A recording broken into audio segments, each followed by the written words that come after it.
नवलखा महल न्यास अध्यक्ष अशोक आर्य ने बताया, देश को स्वतंत्र करने के लिए जिन हजारों लोगों ने भरी जवानी में बल्कि किशोरावस्था में अपने प्राणों की परवाह न करते हुए मातृभूमि की बलिवेदी पर उन्हें न्यौछावर कर दिया, दुर्भाग्य से उनका नाम भी इतिहास की पुस्तकों में अंकित होने से रह गया।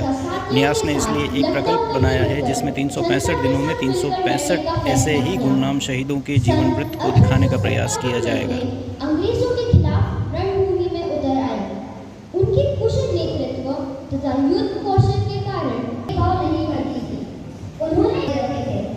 उनकी सेना में एक महिला सैनिक दल भी शामिल था जो उनका सुरक्षा कवच था। इस दौरान मौलाना अहमद शाह की हत्या कर दी गई तथा तब वे साथियों के साथ नेपाल में शरण लिया। लगभग 2 दशक नेपाल में बिताने के बाद अंततः सन 1889 में 3 दिसंबर 1889 में हुआ था। 6 वर्ष की आयु में उन्होंने अपने माता पिता को खो दिया था और उनकी पढ़े लिखे का दर्जा उनकी बड़ी बहन ने उठाया था। सन 1905 में जब वे 9वीं कक्षा में थे तब उन्होंने ब्रिटिश सरकार के खिलाफ एक क्रांतिकारी संगठन आज के विषय स्वतंत्रता के गुमनाम नायक के रूप में मैं कोट नंबर 5 आपके सामने एक ऐसी स्वतंत्रता सेनानी की कहानी प्रस्तुत करने जा रही हूँ जिनके संक्षिप्त लेकिन प्रभावशाली नेतृत्व ने यह साबित किया है कि दृढ़ संकल्प से दुनिया का इतिहास बदला जा सकता है। इतिहास में लेकिन कुछ गुमनाम रहे होंगे जो प्राण गंवाने इस वसुंधरा पर बने हुए बलिदानी थे। इस इतिहास के पन्नों पर उनके कुछ तो अधिकार रहे होंगे। सजल भाव से जिन वीरों को भारत ने सदा पुकारा है, उन गुमनाम शहीदों को श्रद्धा नमन हमारा है, श्रद्धा नमन हमारा है। सर झुके उस फांसी में जो शहीद हुए हमारी हिफाजत में, जो शहीद हुए हमारी हिफाजत में। कृपया ध्यान दें, मैं बुला रही हूं कोड नंबर 5 जूनियर कैटेगरीज। खिलाफ एक आग थी। आज मैं उनके जीवन के एक हिस्से से आपको रूबरू कराना चाहूंगी।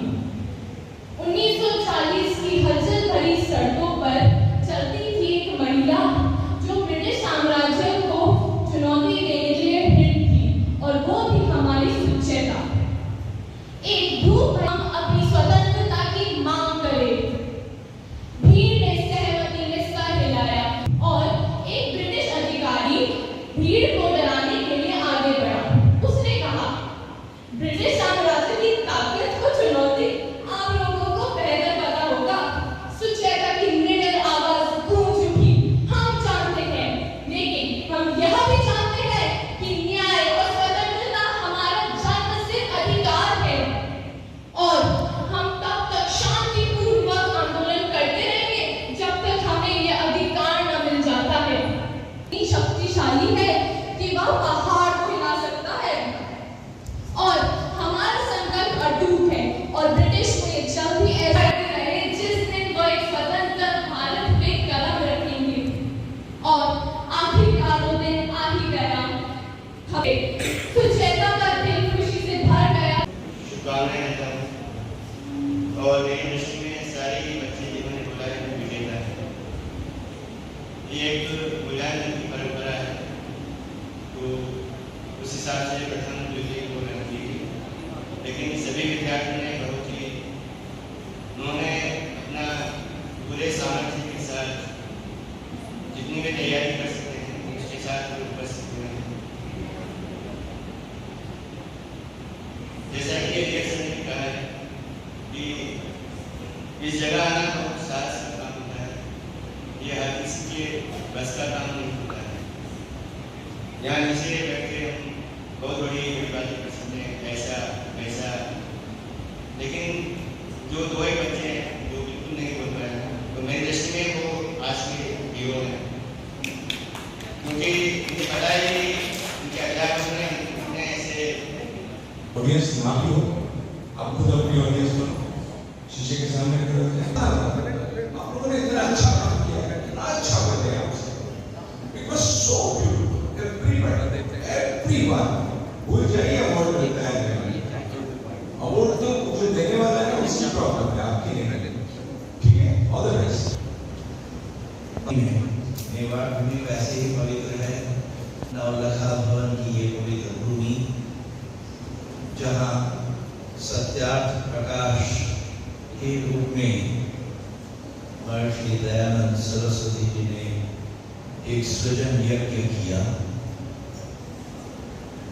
और उस यज्ञशाला में एक और यज्ञ आज होते हुए देख रहा हूं मैं, वो है संस्कार यज्ञ, जो हमारी नन्ही बौद्ध वाली पीढ़ी है, उसमें हमारी गौरवशाली अतीत, हमारे स्वतंत्रता आंदोलन से जुड़े हुए अनसंग हीरोज, अनगीत जो हमारे नायक हुए हैं, उनके प्रति बच्चों का ध्यान केंद्रित करना और वो जो अपनी आहुति से और अपने आचरण से जो बीज छोड़ रहे उसका वपन भावी पीढ़ी में करना भी एक बहुत ही स्तुत्य प्रयास है। स्वतंत्रता छोड़ो आंदोलन के खंडों से गुजरे जीवे आगे आके एकत्रित भीड़ को संबोधित। आदरणीय पन्नालाल जी भी, मेरे ख्याल से उदयपुर वासी कोई ऐसा नहीं होगा, साथ में वो स्वतंत्रता सेनानी थे, तो उनका जो कंट्रीब्यूशन रहा है वो अतुलनीय है। देश के लिए, समाज के लिए अंतिम क्षण तक वो अपना जो कुछ कर सकते थे, जो कुछ सर्वश्रेष्ठ दे सकते थे, उन्होंने दिया और इस परिवार का निर्माण जैसा कि आप आपके सामने है। तो आज उनकी स्मृति में एक विशिष्ट पुरस्कार है जिसके लिए ऋचा अभी बुलाई, और मैं बुलाना चाहूँगा हमारे भाई सुधाकर जी की धर्मपत्नी यानी पन्नालाल जी की बहू रेखा जी को, वो आए और उनकी स्मृति में यह विशिष्ट पुरस्कार इन बच्चों को दें जिन्होंने आज अनसंग हीरोज के बारे में बोल करके अपना यहाँ स्थान सुनिश्चित किया है। कौन है? अरे जूनियर कैटेगरी से क्वेश्चन होल्डर और जूनियर कैटेगरी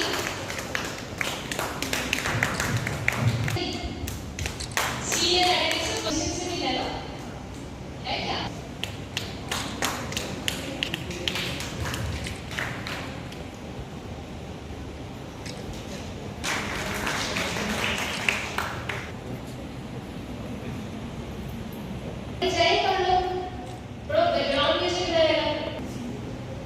दयानंद कन्या विद्यालय, उसके बाद जागृति विद्या निकेतन रेडी है।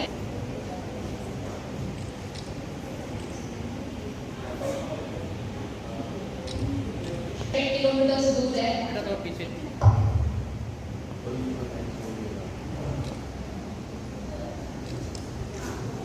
लास्ट 2 मिनट्स के लिए और इतना पेशेंस रखना है। प्रकाश न्यास की एक उपलब्धि बताऊं या हमारे समाज की उपलब्धि है, उदयपुर की उपलब्धि है।